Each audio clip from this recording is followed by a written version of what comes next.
Florida State adds a 2025 legacy recruit.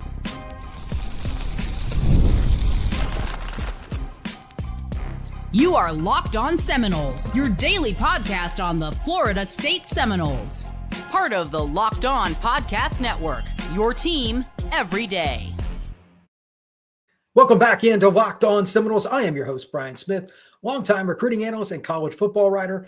Thank you for making Locked On Seminoles your first listen each and every day. I truly appreciate you stopping in to talk some Noles with me. Today's show is brought to you by Game Time. Download the Game Time app, create an account, and use code LOCKEDONCollege for $20 off your first purchase. Antonio Cromartie Jr., you are now the latest Florida State Seminole. Yes, he is the son of one Antonio Cromartie, longtime NFL football player, and of course, Florida State legendary football player as well.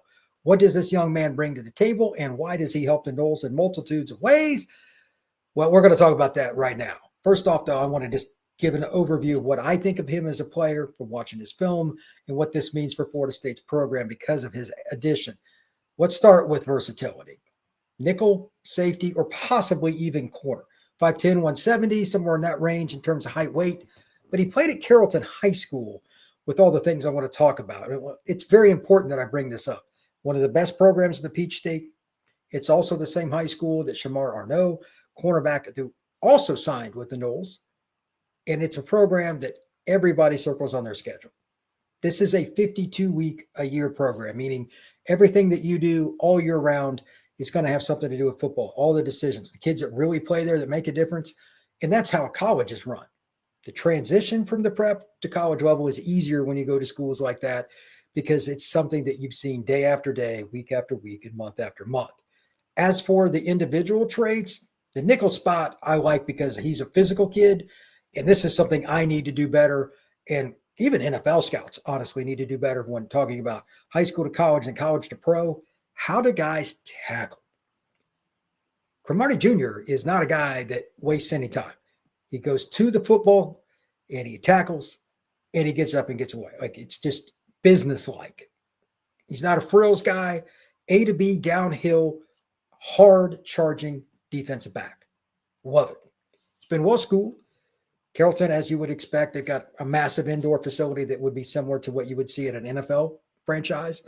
And he's also a guy that, quite frankly, doesn't really care. He's going to lay a hit on somebody bigger than him. He's about 170 pounds. Doesn't care. Downhill all the time. That is how Cromartie Jr. plays. As for the spot that I'm talking about, nickel, I think it's just easier to blitz him there. He has some pretty good coverage skills, can change directions. But again, he's not the biggest guy. I think that's one of the reasons he got a little bit overlooked by some of the schools. I don't care. I know that he can play. And more importantly, Florida State has a gazillion times more information than I do because he's been on campus a number of times. They recruited Arnaud and other kids, quite honestly, at Carrollton. They've seen him live numerous times. The Florida State football staff understands what they're getting, and they also understand the person. To that point, while I constantly bring up recruits more often than not will decide on a school based on relationships than anything else, that's still true.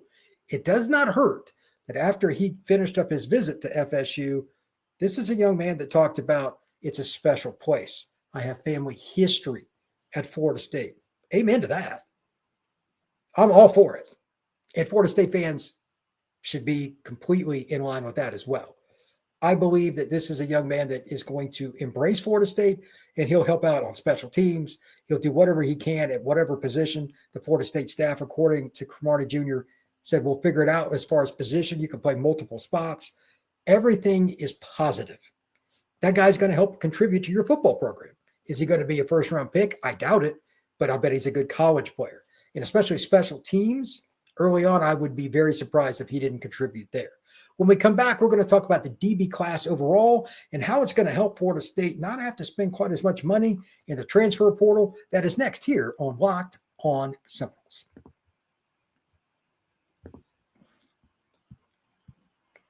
This is a message from sponsor Intuit TurboTax. Taxes was about dealing with piles of paperwork and frustrating forms.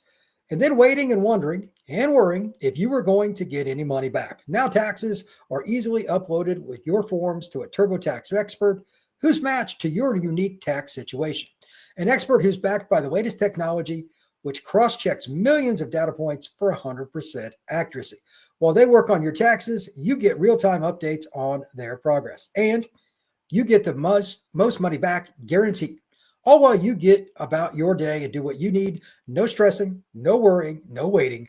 Now this is taxes. Intuit TurboTax. Get an expert now at TurboTax.com. Only available with TurboTax Live Full Service. Real-time updates only on iOS mobile app. See guarantees at TurboTax.com/guarantees.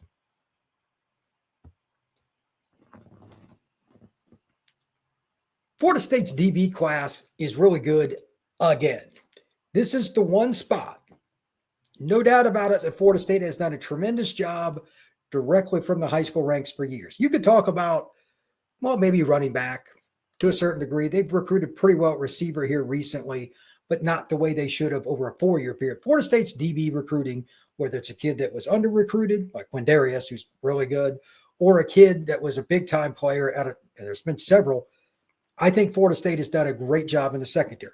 How does that help, especially now with Cromartie Jr.? Well, when your secondary is set, and there's a lot of teams that really need, like Miami's already taken like 3 or 4 DBs, they had to go out and spend a lot of money on it.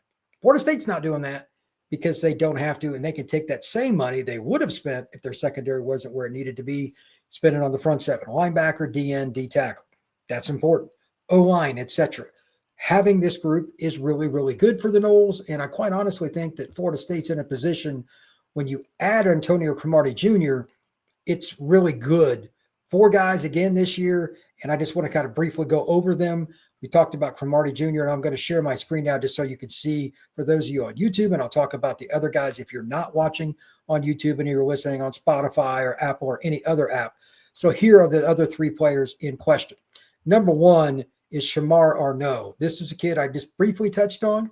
He's a really good football player. I think he's even better than what his ranking is compared to some of the other guys. Not a guy that is just good, but really, really good. Hold on here. We can share the screen properly. I think that he's a guy that can play corner, can play safety, and he's got the ability to do some things that a lot of other guys don't. 3-pronged player. Length, he can hit, and he's also a guy that could run with a speed receiver. Arnaud's just a really good football player. Again, he played with Cromartie at Carrollton. Max Redmond, he's a kid that's a little bit underrated. He might be another guy that could play nickel.